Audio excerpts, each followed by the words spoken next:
They told me that I couldn't. That's why I did.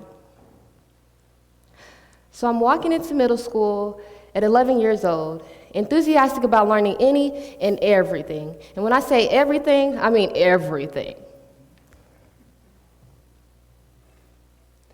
But, up until this point, school had been my happy place.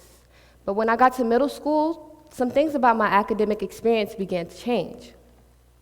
See, the professionals who I once sought encouragement and inspiration from, they started to make comments like, "You ask too many questions," or "act more like the other kids."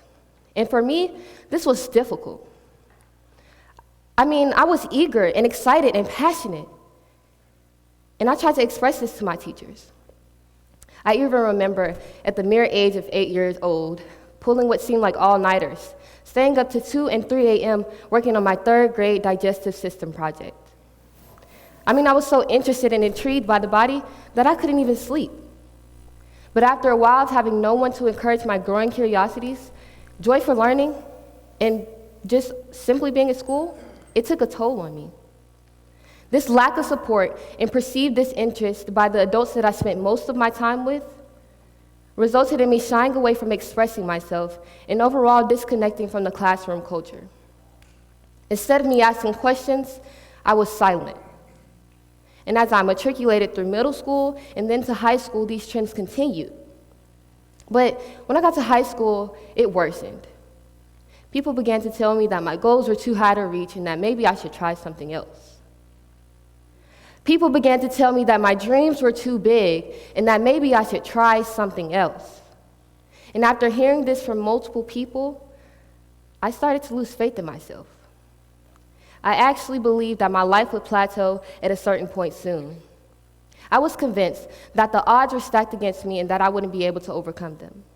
That being Black, female, and coming from a single-parent family would be my downfall. But I was persistent, and because of this, them telling me I couldn't became the exact reason I did. Today, I am undeterred by the expectations set forth to me by society and the norms of my academic community. I will not be silenced because I'm an African American female, encouraged to just do what's asked of me and not expect more of myself. In the world today, we live in a society regulated by social expectations and norms. Social ills like racism and sexism are both side effects of this, devastating our communities. Now, by definition, societal expectations are general standards of behavior that individuals in society are expected to uphold. A, quote, unique set of normal behavior. But in actuality, these guidelines are restrictive and perpetuate stereotypes. And these tendencies are often replicated in school settings. Whether you attend my school or another school, you experience the ramifications of social expectations. For example, a good student is typically one that sits in class quietly and doesn't ask too many questions.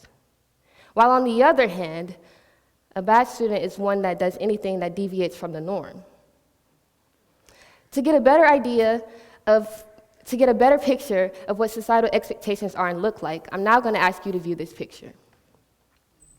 After, ask yourself these two questions.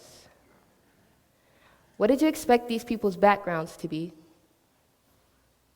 And what emotions or feelings were evoked by this photo? And if I asked you, which of the two you expected to most likely have the criminal record, the assumption here would be that the Black male does. But the truth is the complete opposite of that. However, the issue here is not that we may have expectations, because judgment is a subconscious human characteristic.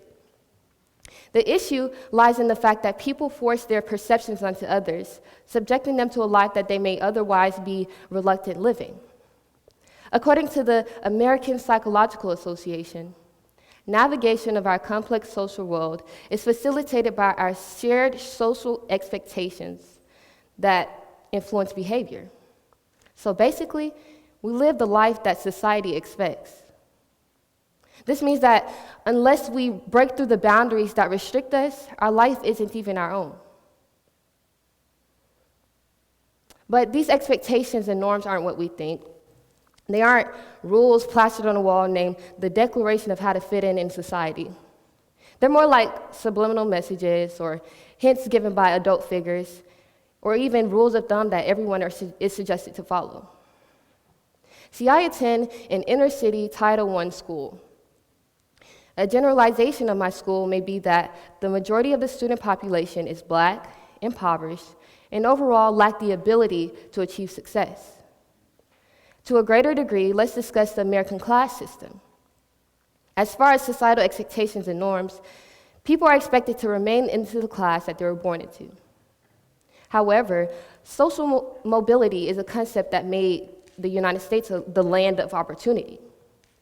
Social mobility is the idea that one can, from limited resources, elevate themselves to a higher class. But the lower class is perpetually trapped in a state of poverty due to social pressures and premature adulthood. And what I mean by social pressures is partaking in activities that are normalized and rejecting ones that are stigmatized. And to explain what I mean by premature adulthood, I'm going to tell you about a conversation I had with one of my teachers. So she had a friend, and this friend was struggling to meet ends.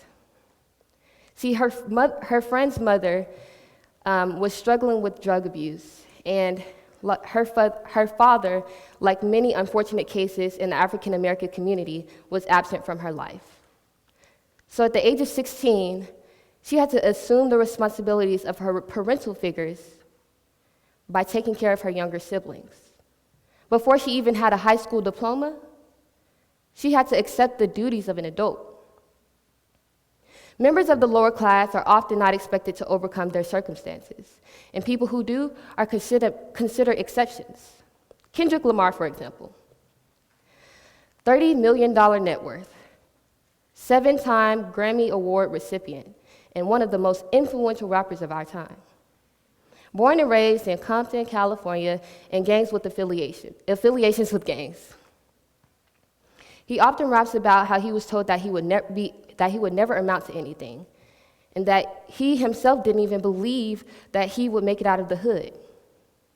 He overcame his circumstances and would be what most consider an exception. But just as he did, I am accomplishing the things that I'm not expected to. They told me that I couldn't balance participating in several extracurriculars and maintain my GPA and rank. As of now, I'm ranked number 3 in my class with a 96 GPA. They told me that I would crack under the pressure of taking 3 advanced placement courses at one time. By the end of this school year, I will have completed 8 advanced placement courses and 7 dual enrollment classes.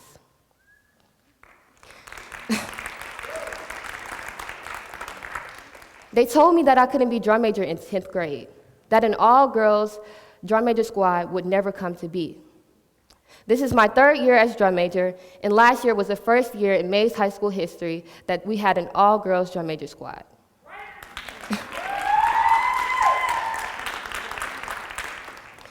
The school system told me that I couldn't achieve my goals, that my dreams were too big, and that's why I created my own pathway and defined what success meant to me.